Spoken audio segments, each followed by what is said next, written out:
2015ko irailean ospatutako Nazio Batuen Batzar Nagusian, 2030 agendarako garapen jasangarriaren konpromiso nagusiak zehaztu ziren. Pobrezia eta goseari amaiera ematea eta desberdintasunak murriztea, gure planeta leku garbiago, seguruago eta jasangarriagoa bihurtzea, eta elkarlanaren bitartez gizarte justuago bat lortzea.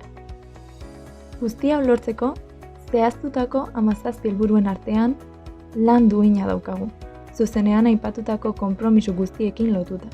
Baina zer da lan duina? Lan duinak berdintasuna esan nahi du, bidezko soldata bat, lan baldintza seguruak eta langilearekiko tratu duina.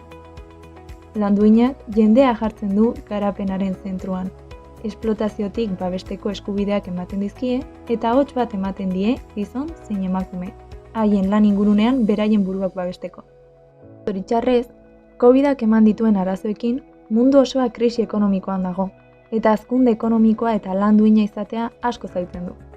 Berez, urte normal batean, 5 herrialdetatik bati bakarrik gertatzen zitzaion hazkunde ekonomikorik ez izatea. Hau da, bere irabaziak aurreko urtekoak baino baxuagoak izatea. Baina orain, birusagatik, geroz eta herrialde gehiago dira hazkunde ekonomikoa lortzen ez dutenak eta geroz eta pobreagoak direnak. Hala eta guztiz ere, arazo konpondu daiteke eta herrialde guztiak pobreziatik atera daitezke.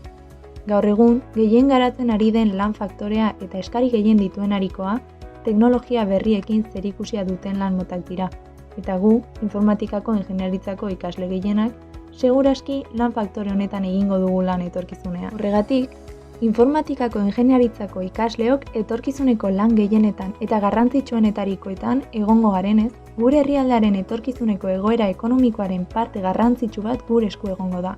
Hortaz, gure herrialdeaz gain, munduaren egoera ekonomikoa eta lan guztien kalitatea hobetzea bermatzea gure esku egongo dela esango genuke.